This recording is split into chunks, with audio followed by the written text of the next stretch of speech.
ICSE 2025 के board examination के लिए फर्स्ट वार ऑफ इंडिपेंडेंस सबसे इंपॉर्टेंट क्वेश्चन है। तो यहाँ पर आप ये देख लीजिए कि पढ़ना इसमें क्या है। सबसे पहले सिलेबस जान लेते हैं, तो इसका कॉज पढ़ना है और कॉन्सिक्वेंस पढ़ना है। आईसीएसई ने 2025 के सिलेबस में यही 2 पॉइंट रखा हुआ है। तो इसके लिए आप देखेंगे कि cause of the first war of independence, पहला पॉलिटिकल कॉज में भी सब पॉइंट है पॉलिसी ऑफ एक्सपेंशन। अब पॉलिसी ऑफ एक्सपेंशन में हो जाएगा कि किस तरह से जो ब्रिटिश है वो आउटराइट वार करते थे, अपने वार को जस्टिफाई करते थे। British fought war to expand their territorial power in India. इस तरह का आप नहीं यूज करेंगे, इसके जगह एंड लिखेंगे। And to safeguard their economic and political interest. इसके लिए कौन कौन से वार लड़े? Battle of Buxar, Anglo Mysore war, Anglo Maratha war और एंग्लो सिख वार। पढ़ना तो आपको बहुत कुछ है, लेकिन आपको यही जो 4 वार है सबसे ज़्यादा इंपॉर्टेंट है। सेकेंड पॉइंट है सब्सिडरी अलायंस। इसी तरह से आप अंडरलाइन करेंगे अपने आंसर को, कलरफुल पेंसिल का यूज कर सकते हैं। Lord Wellesley introduced subsidiary alliance, और यह एक एग्रीमेंट था किसके बीच में? East India company and the Indian princely state. Bharat के जो शासन थे, जिस पर राजा महाराजा शासन करते थे, by virtue of which these state lost their sovereignty to the British. जिस तरह से स्ट्रेटजी थी उसमें ये सॉवरेनिटी लॉस ही कर जाते थे। फिर डॉक्ट्रिन ऑफ लैप्स काफ़ी विवादास्पद रहा। डॉक्ट्रिन ऑफ लैप्स आपको ये बताता है कि लॉर्ड डलहौजी ने इसको लाया था, और इसमें था कि अगर किसी भी इंडियन रूलर का जो मर जाता है और उसका नेचुरल एयर नहीं होगा, male heir his kingdom would lapse, वो खत्म हो जाएगा। यहाँ पर ये आया था जो कि कंपनी के लिए टेरिटरी को एक्सपेंड करने के लिए आया था। फिर on the pretext of एलिज्ड miss rule, इस तरह का प्रीटेक्स्ट मतलब बहानेबाजी वो लोग करते थे कि गवर्नेंस मिस गवर्नेंस है, गुड गवर्नेंस नहीं है। 1856 में लॉर्ड डलहौजी ने सबसे पहले अवध को एनेक्स किया। कोई रीजन नहीं मिल रहा था, इनके पास नेचुरल एयर थे, ये सरकार को पैसा दे रहे थे जो ब्रिटिश थे। तो उन्होंने कहा ना कि यहाँ पर मिस रूल है, और उसके बाद अवध को उन्होंने मिला लिया अपने टेरिटरी में। तो ये आपके पास काफ़ी गड़बड़ सरबड़ स्थिति थी। फिर जो दूसरा मेन पॉइंट है, disrespect shown to Bahadur Shah. अब बहादुर शाह कौन है? बहादुर शाह सेकंड की बात हो रही है, या बहादुर शाह जफर की बात हो रही है। काफ़ी शायर बादशाह थे, और इसके कारण है कि आपने देखा होगा। तो इतने पॉइंट्स हैं। तो लॉर्ड डलहौजी ने क्या किया था कि बहादुर शाह के सक्सेसर को कहा था कि अब उनको रेड फोर्ट में नहीं रहना है, और ये पैलेस अब सरकार के पास चला जाएगा, और उनको पेंशन भी नहीं दिया जाएगा। बहुत गड़बड़ बात थी। 1956 में लॉर्ड कैनिंग था जो कि आया और कहा कि death of Bahadur Shah his successor would not allow to use imperial title name. तो इसके कारण जितने भी मुसलमान थे और हिंदू भी बहुत प्रभावित हुए थे। ट्रीटमेंट गिवन टू नाना साहब। अब नाना साहब कौन थे? याद रखिए, पेशवा का नाम तो आपने सुना है, अष्टप्रधान मराठा के, तो उसके वो पेशवा थे। ब्रिटिश ने रिफ्यूज कर दिया कि नाना साहब को अब कोई पेंशन देंगे, और इनको बिठूर कानपुर में बैठा दिया जाए था, और पेशवा बाजीराव सेकंड तक वो पे कर रहे थे, लेकिन इसके बाद क्या कि उनके उत्तराधिकारी को मैं नहीं पे करूंगा। Absentee sovereignty of the British. अब जो एब्सेंटी सॉवरेनिटी मीन्स, इसका क्या मतलब है कि ruler were not present in the country the ruled from their own country which was far away. जो ब्रिटिश लोग थे वो हमारे यहाँ थोड़े रह रहे थे।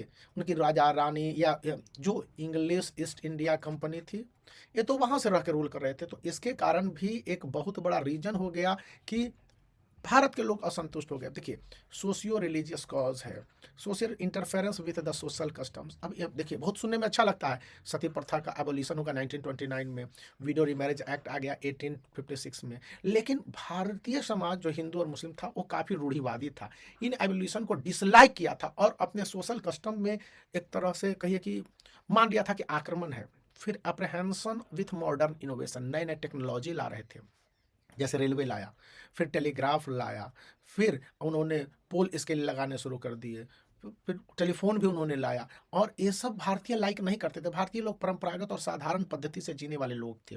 They believe that British had introduced such practices to defy their caste and religion.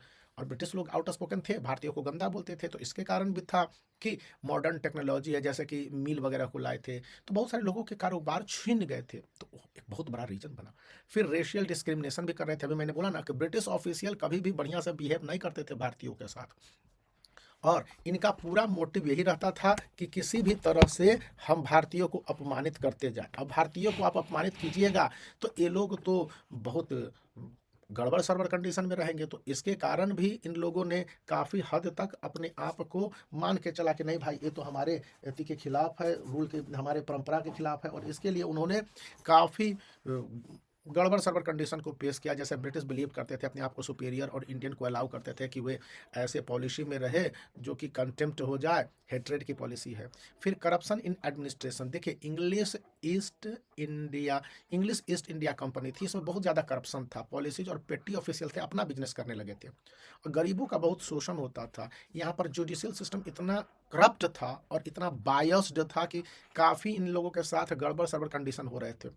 अब इन सबसे बढ़कर हो गया कि एक्टिविटीज ऑफ मिशनरीज 1813 में वहाँ पर increase in both activities the number of Christian missionaries. अब इनका काम क्या था? गरीब लोगों को Christian banana. Indian thought that the government was supporting Christian missionaries who would convert them into Christianity. तो ये सारी गड़बड़ वाली बातें थी। अब फियर रिगार्डिंग वेस्टर्न एजुकेशन को लेकर उनको काफ़ी डर था। लोग सोचते थे कि वेस्टर्न एजुकेशन है तो लोगों को बहुत खुलेपन हो जाएगा, पत्नी बहुत बाहर निकलेगी, पति बाहर नहीं निकलेंगे, पत्नी के साथ जवाब दिया, और साइंस को इनकरेज किया जाना, चिल्ड्रेन में तो बिगड़ जाएंगे, क्रिश्चियन बन जाएंगे। वही दकियानुसी बातें थी भारतीय समाज के लिए, लेकिन भारतीय समाज उस समय बेस्ट मानता था। टैक्सिंग रिलीजियस प्लेसेज, अब ब्रिटिश ने इम्पोज कर दिया था कि जहाँ भी आप जाइएगा ना रिलीजियस प्लेसेज के लिए तो टैक्स हो, जैसा टेम्पल टैक्स था, मॉस्क टैक्स था, पिलग्रिमेज टैक्स था, और इसको भारतीयों ने हेट किया था। लॉ ऑफ प्रॉपर्टी, अब एक कन्वर्ट हो गया जो हिंदू से मुसलमान हो गया, या हिंदू से क्रिश्चियन हो गया, या मुसलमान से क्रिश्चियन हो गया, तो उनको उनकी inherit the property of the father, उनको एंसेस्ट्रल प्रॉपर्टी मिलेगी, जबकि भारत में ऐसा नहीं था। अब देख लीजिए economic causes, exploitation of economic resources, agriculture India के रग रग में बसा था और एग्रीकल्चर को बुरी तरह से ये लोग दोहन कर रहे थे। अब इस बात को लेकर भारत में काफ़ी मतभेद थी। फिर drain of wealth, transfer of wealth from India to England, ये हो रहा था, और इसके कारण India got no proportionate economic return.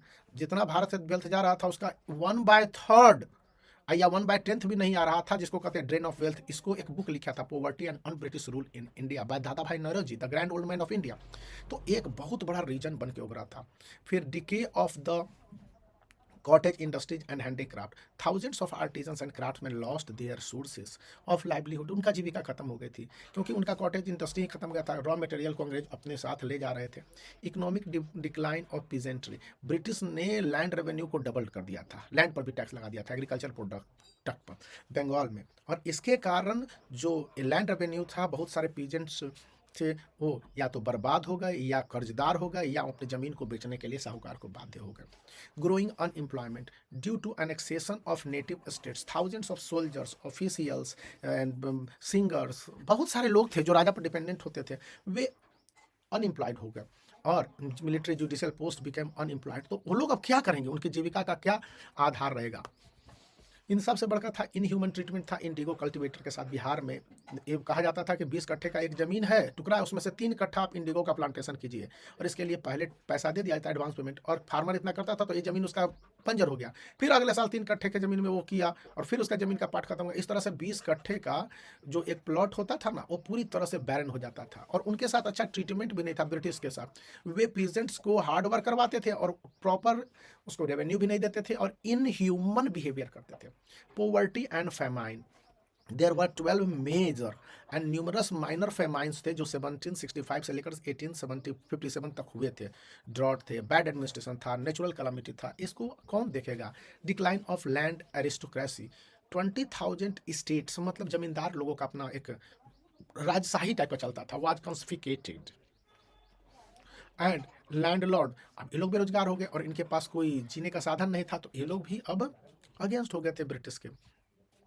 अब देख लीजिए मिलिट्री कॉज क्या क्या है। इंडियन सोल्जर के साथ बैड ट्रीटमेंट होता था मिलिट्री कॉज में। पहला पॉइंट, बैड ट्रीटमेंट कैसे होता था? पहला तो एक, इनको सही ढंग से भोजन नहीं दिया जाता था, और ब्रिटिश सोल्जर को काफ़ी भोजन दिया जाता था। इंडियन सोल्जर्स वर पुअरली पेड, जानते हैं एक ब्रिटिश सोल्जर को 8 रुपये मिलता था तो भारतीय सोल्जर को 1 रुपये मिलता था। 1:8 रेशियो था रेवेन्यू पेड का, सैलरी पेड का। फिर जनरल सर्विस इनलिस्टमेंट एक्ट आ गया। यह एक्ट सोल्जर को कहा कि आप तुम विदेश चले जाओगे, और जानते हैं विदेश जाना और गोरी मैम को देख लेना, छुआ जाना ही माना जाता था भारतीय समाज में कि अपवित्र होने के बात है। तो ये था। एक ऐसा मुसलमान भी मानते थे। तो large proportion of Indians in the Indian army, the ratio of British troops to the Indian army in East India Company was 1 in 4,000। मतलब देखिए, ब्रिटिश ट्रूप्स में ब्रिटिश सोल्जर्स एक थे, तो भारतीय सोल्जर्स सोच लीजिए 4,000 थे। तो यहाँ पर इनकी संख्या बल ज़्यादा थी, लेकिन पेमेंट आपको एक बहुत कम दे रहे थे, और ट्रीटमेंट था ब्लीक प्रोस्पेक्ट ऑफ प्रमोशन। यहाँ पर high positions were reserve for the British irrespective of their performance, चाहे बढ़िया परफॉर्मेंस करे या ना करे, उन्हीं को मिलेगा। डिप्राइव्ड ऑफ द अलाउंस, जो भत्ता था, फॉरेन भत्ता था, फॉरेन सर्विस एंड अलाउंस था, एंड पोस्ट ऑफिस एक्ट 1854 वो वर विथड्रॉ, रोक दिया गया था। मतलब कि भारतीय लोगों को भत्ता नहीं दिया जाएगा, और फॉरेन सर्विस जो था वहाँ पे जाइएगा तो अपने सैलरी के अलावा कुछ नहीं मिलेगा। फॉल्टी डिस्ट्रीब्यूशन ऑफ ट्रूप्स का कितना फॉल्टी डिस्ट्रीब्यूशन था, आप इसी बात से अनुमान लगा सकते हैं कि कोई भी British soldier strategically important place like Allahabad और दिल्ली में नहीं थे। केवल भारतीय सोल्जर को ही जितने जोखिम भरे काम था उसमें लगा दिया जाता था। अब इन सब से बढ़कर था कि poor performance of British troops, British army suffered major reserve as in Afghan war. सारे ब्रिटिश सोल्जर लड़े थे 1838 से 1842 तक, और पंजाब वार 1845 से 49 था, और फिर क्रीमियन वार 1853 से 1856। ये क्रीमिया वार यूरोप में लड़ा गया था, याद रखना है कि उसमें ब्रिटिश सोल्जर्स बहुत ख़त्म हो गए थे, 9 के बराबर हो गए थे। अब इसके कारण था कि वहाँ पर गड़बड़ था। मैंने पहले कह दिया है कि इन ब्रिटिश सोल्जर को बहुत ज़्यादा पेड 8 टाइम्स पेड किया जाता था। भारतीय सोल्जर को 1 रुपया, तो ब्रिटिश सोल्जर को 1 रुपया। तो इसके कारण भी उनके मन में असंतोष था। अब इमीडिएट कॉज, ये सबसे बड़ा कॉज है जो आप जान लेंगे ना तो आपको दिमाग दहल जाएगा, कि ये एक र्यूमर टाइप का था। ब्रिटिश लोग ने एक ओल्ड फैशन मस्केट, मतलब ब्राउन बेसल्स राइफल था, उसको बदल के 1856 में इनफील्ड राइफल ला दिया। अभी आप इनफील्ड की बाइक देखते हैं ना, तो वो उसी तरह का इनफील्ड राइफल लाया गया। लेकिन ये अफवाह फैली थी इन द बंगाल रेजिमेंट कि ये जो कैट्रिडेज है इसमें गोली लगती है ना, इस तरह से गोली लगती है इसकी, और वो उस तरह से काफ़ी पॉइंटेड होती थी, और इस गोली में ये कैट्रिडेज ग्रीज्ड विथ फैट एंड काउ। तो इसके देखिए, इस पूरे को पहले ढका रखा जाता था, और ढकने के लिए जैसे कि आज आप नया पेन खरीदेंगे तो उसके मुहाने को बंद किया जाता है ना, इसी तरह से इसको बंद किया जाता था, और उस पर एक पॉलिथीन का जबरदस्त लेप चढ़ाया जाता था, और कहा गया कि ये जो लेप है वो ग्रीज्ड का है, fat of cow and pigs. Cow हिंदुओं के लिए सेक्रेट था, और पिग एक टैबू है मुसलमान के लिए। तो दोनों ने मिलकर कहा कि ना, ये अब बर्दाश्त के बाहर है, अब इसको पटक के मारना होगा। तो इन्होंने पटक के मारना शुरू कर दिया। अब फर्स्ट वर्ल्ड वार हो गया, अब इसका कॉन्सिक्वेंस है, इंड हो गया कंपनी का रूल। जो पावर ऑफ गवर्न इंडिया था ये ट्रांसफर्ड हो गया East India Company to the British crown को, और गवर्नमेंट ऑफ इंडिया एक्ट 1858 आया। अब EEIC English east India company केवल वहाँ पर बिजनेस करने के लिए रह गई। देखिए, आपको इन बातों को याद रखने होंगे। अब यहाँ पर देख लीजिए, क्वीन विक्टोरिया आते ही अपना प्रोक्लेमेशन, दावा, राजा बन गई हैं, रानी बन गई हैं, वो जारी की, incorporating the transfer of governance from East India Company to the British crown. और इसको पब्लिक में कहा गया, इलाहाबाद में अनाउंस हुआ। ये अनाउंसमेंट डेट है November 1, 1858, और लॉर्ड कैनिंग का दरबार सजा था। अभी भी इलाहाबाद में जाएंगे तो होगा, और उसको पहला वायसराय बताया गया। तो वायसराय से पहले कौन सा पद था जानते हैं? उसके पहले गवर्नर जनरल का पद था। अब मुगल को भी इन्होंने खत्म कर दिया, पेशवा को भी खत्म कर दिया। दोनों डेस्पोटिक रूलर के रिप्रेजेंटेटिव थे। अब मुगल डायनेस्टी को तो खत्म कर ही दिया। Mughal dynasty came to an end with the death of Bahadur Shah. इनको रंगून भेज दिया गया था, और वहीं पर वो मर गए, बहादुर शाह सेकंड। और the office of the Peshwa को भी खत्म कर दिया गया, जो पुणे में था। वे Nana Sahab the last Peshwa fled to Nepal, भाग गए, बेगम हजरत महल के साथ भागे थे। मतलब कि दोनों साथ ही में थे। Relation with princely state policy, जो एनेक्सेशन था एंड डॉक्ट्रिन ऑफ लैप्स को, इसको खत्म कर दिया गया। तो इससे प्रिंसली स्टेट बड़ा क्लोज हो गए ब्रिटिश के। Policy of divide and rule, अब ब्रिटिश ने प्रिंसली स्टेट को अगेंस्ट पीपल, लोगों के अगेंस्ट में खड़ा कर दिया, and province against province, caste लाया, सिस्टम लाया, हिंदू मुस्लिम करने लगे। इससे लोगों में मतभेद बढ़ा, और लोग एक दूसरे के अगेंस्ट होने लगे। रेशियल एंटागोनिज्म, रेलवे कंपार्टमेंट थे, पार्क था, होटल था, क्लब था, ये सब यूरोपियन लोगों के लिए रिजर्व था, और भारतीय को इससे अलग करने देने लगा। तो भारतीय लोगों को खराब ना लगेगा। यही चीज़ हुआ जो महात्मा गांधी के साथ हुआ था 1897 में, कहाँ, साउथ अफ्रीका में। तो इंडिया का जो फॉरेन पॉलिसी था वो सर्व करता था interest of the British government को। अब देखिए, इंक्रीज्ड रेशियल बिटरनेस, तो रेशियल बिटरनेस बढ़ गया। ब्रिटिश लोग डबल कर दिया इंडियन को as unworthy trust and subject to insult. पखाना साफ कराने लगा, घर साफ करने लगा, अपना जितना गंदा काम था करता था, इनको बड़ी अपमानित करता था। रिलीजियस चार्जेज लगा दिया, क्या ना, तीर्थ यात्रा कर लगा दिया था। और इन नया मुसलमान बन गया था। जजिया कर जैसे मुसलमान लगाते थे, नहीं लगा दिया था non intervention in social and religious matter of. तो ब्रिटिश फॉलो करेगा एक पॉलिसी ऑफ, कहा ना कि रिलीजियस चेंज चार्जेस को हम लोग नहीं अथी करेंगे, इम्पोज करेंगे, लगाया था, इसको खत्म किया है religious changes. Changes in the army, अब यूरोपियन ट्रुप्स, अब इंग्लैंड से तो सोल्जर आने से रहा, तो यूरोप के लोगों से सोल्जर को बुलाने लगा in geographical and military position like Delhi and Allahabad, जितने स्ट्रेटेजिकली इंपॉर्टेंट जो जगह थे वहाँ पर इनको बुलाया जाने लगा। इकोनॉमिक एक्सप्लॉइटेशन, यहाँ पर यह जो टेरिटरी एक्सपेंशन खत्म हुआ और इकोनॉमिक एक्सप्लॉइटेशन अब बहुत तेजी से शुरू हुआ। इंडिया बिकेम ब्रिटिश कॉलोनी, अब भारत के सारे चीज़ों पर ब्रिटिश का अधिकार हो गया। फिर राइज ऑफ नेशनलिज्म, इस सेक्रीफाइस के कारण नाना साहब और रानी झांसी, मंगल पांडे, ये सब लोगों के मन में दिलो दिमाग में छाने लगे फ्रीडम फाइटर के रूप में। और इसका परिणाम हो गया कि भारत ने एक नया नेशनलिज्म, नेशन के प्रति एक भावना जगाई थी, widening the gulf between Hindus and Muslims. ये अपराइजिंग हुआ था ना 1857 का, इससे पहले हिंदू मुसलमान दोनों अलग अलग रहते थे, ये गल्फ मतलब खाड़ ही गैप था, वो हिंदू मुसलमान के बीच में खत्म हुआ इसी के साथ। और आपका ये चैप्टर खत्म होता है। तो मैं फिर कहूँगा ऑल द बेस्ट, आप जाइए बोर्ड का एग्जामिनेशन दीजिए, इससे कम आपके पास 7 नंबर के क्वेश्चन